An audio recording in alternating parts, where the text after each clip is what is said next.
जनकपुर कैसा था जानते हैं? बड़ी चौड़ी चौड़ी सड़कें थी, एक से बढ़कर एक मकान थे। आहा, सारे मकान चारों तरफ से खुले थे। वास्तु का पूरा ध्यान रख करके मकान बनाए गए थे। आप लोग भी मकान बनाया करो तो जरा मकान बनाने के पहले एक छोटा सा विचार कर लिया करो, है ना। आजकल हम देखते हैं लोग मकान बनाते हैं ना, तो सामने की सड़क में जितना कब्जा कर सकते हैं कर लेते हैं। इनको बोलते हैं मूसर, मूर्ख। आपने देखा होगा, सामने यदि 10 फीट की सड़क है और सड़क के किनारे कोई घर बना रहा है तो वो 2 फीट दबा लेता है, सड़क पे ही कब्जा कर लिया।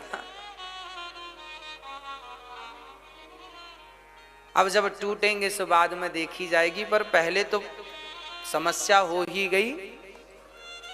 कई गलियां तो ऐसी हो गई, लोगों ने ऐसा कब्जा कर लिया। अब देखना, ऐसा कब्जा कर लिया कि कार घर में खरीद कर लाए तो कार घर तक ही नहीं पहुंचती, क्योंकि सड़क नहीं है। कार तो है पर कार को घर तक ले जाने के लिए सड़क में कब्जा कर लिया। 1 फीट इस तरफ वाले ने दबा लिया, 1 फीट इस तरफ वाले ने दबा लिया, और जो ज्यादा दमदार है वो 2 और 3 फीट भी सड़क दबा लेता है। आप लोगों ने तो नहीं दबाई? हाँ, लोग अपने आप को बड़ा होशियार समझते हैं, हमने सड़क दबा ली, हम बड़े होशियार हैं। तुम गधे हो। गधे इसलिए हो कि कल को तुम्हारी बेटी जब विदा होगी ना, तो तुम्हारे द्वार पर गाड़ी भी नहीं आएगी कि तुम द्वार के सामने बेटी को बिठा सको, विदाई दे सको। पैदल ले जाना पड़ेगा बेटी को चौराहे तक, जहां तक गाड़ी आ रही है। तो इनको मूर्ख कहेंगे कि होशियार कहेंगे? हाँ, समझदार वह है जो घर बनाते समय अपनी जगह, आपका प्लॉट में भी कम से कम वो घर सबसे उत्तम होता है जिस घर की चारों तरफ आप परिक्रमा लगा लें। याद रखिएगा, वास्तु कहता है कि घर बनाते समय घर ऐसा बनाइएगा जिस घर की आप सारी परिक्रमा लगा लें। भले 2-2 फीट जगह छोड़ो चारों तरफ, पर चारों तरफ जगह छोड़ोगे, जिस घर में चारों तरफ से प्रकाश मिलेगा उस घर में कोई भी वास्तु दोष काम नहीं करता, है ना। कोई भी वास्तु दोष काम नहीं करता यदि घर की इसलिए पहले के जमाने में घर ऐसे ही बनते थे। आगे आंगन होता था, पीछे बाड़ी होती थी, है ना। चलो चारों तरफ से ना खोल सको तो आगे और पीछे से तो घर को ओपन रखो, अर्थात पीछे भी थोड़ी सी जगह छूटी हो, आगे भी। आंगन वाले घर बहुत शुद्ध माने जाते थे, इसलिए हमारे भारत में पहले आंगन वाले घर ही बनते थे। उन घर में कोई वास्तु का दोष नहीं होता था, घर में बड़ी खुशियां होती थी, बड़ा सुख मिलता था। आज के घर तो वास्तु का ध्यान जो रखते हैं सो बढ़िया है, जो नहीं रखते तो फिर बड़ा परेशान होते हैं, है ना। किस दिशा में क्या होना चाहिए ये विचार कर लो। घर बनाने के पहले एक बार कोई समझदार से पूछ लो। और आजकल तो यूट्यूब का जमाना है साहब, सब चीजें मिल जाती हैं घर बैठे, कहीं जाने की जरूरत नहीं। कहां पर क्या बनाना है, घर की किस दिशा में रसोई होनी चाहिए। रसोई आग्नेय कोण में होनी चाहिए। आग्नेय कोण किसे कहते हैं? दक्षिण और पूरब का जो कोना है उसे आग्नेय कोण कहते हैं। दक्षिण दिशा और पूरब दिशा का जो कोना है उस दिशा में रसोई होनी चाहिए। पूजा कहाँ होनी चाहिए? ईशान कोण में। पूरब और उत्तर का जो कोना है उसमें रसोई होनी चाहिए। पूजा का काम होना ईशान कोण में।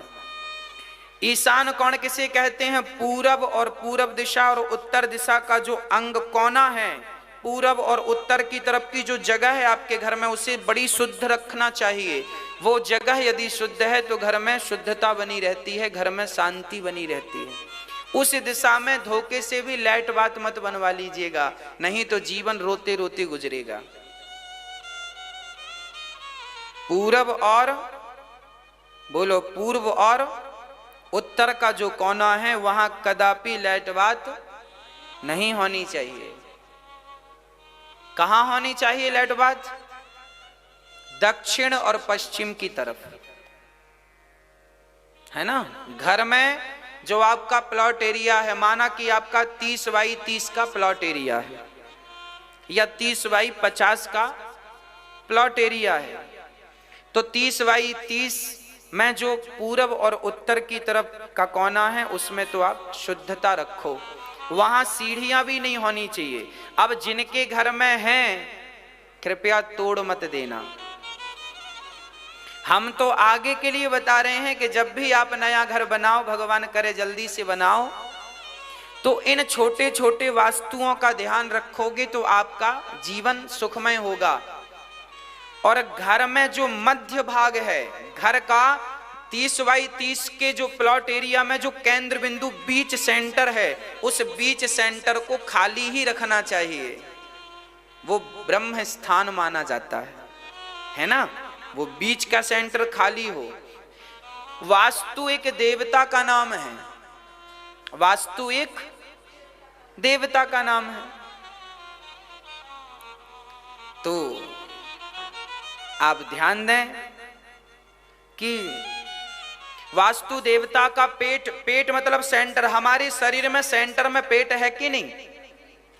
ऐसे आपके मकान में जो सेंटर पॉइंट है प्लॉट एरिया का, जो बीच है, वो ब्रह्म स्थान माना गया। उसे खाली रखिएगा, उसमें बैठ के आप भोजन इत्यादि कर सकते हैं। बैठक हॉल बना लीजिएगा, ठीक है। वहां खाली रहने से क्या होता है कि घर में बिल्कुल आनंद होता है। वास्तु जहां आप रहते हैं ना, उस भूमि का भी बहुत बड़ा प्रभाव पड़ता है जीवन में। बच्चों को कहां बैठ के पढ़ना चाहिए, ये भी शास्त्र हमारे दर्पण है, सब चीज बताते हैं। बच्चों का पढ़ाई का कमरा कहाँ हो, कहाँ बैठकर पढ़ें, किस दिशा में बैठकर पढ़ें। बच्चों के पढ़ते समय उनका मुख पूर्व दिशा की तरफ होना चाहिए, पूर्व दिशा हो या उत्तर दिशा हो, और ईशान की तरफ ही वो रहें। पढ़ाई का कमरा ईशान की तरफ ही रहे, तब पढ़ाई में मन लगता है। दक्षिण की तरफ ना रहे, ठीक है। छोटी छोटी, यदि किसी के घर में कोई वास्तु की प्रॉब्लम है तो घर में तुलसी लगा देने से, आम का वृक्ष गमले में लगा देने से वास्तु का दोष मिट जाता है। पर जब नया बनाओ तो पूरा ध्यान रखो, जो बन गया है उसका सब छोड़ो, तोड़ फोड़ मत करिएगा, है ना। आगे से जब नया घर बनाओ तो विशेष ध्यान आपको छोटा सा रख लेना चाहिए। चलिए, जनक जी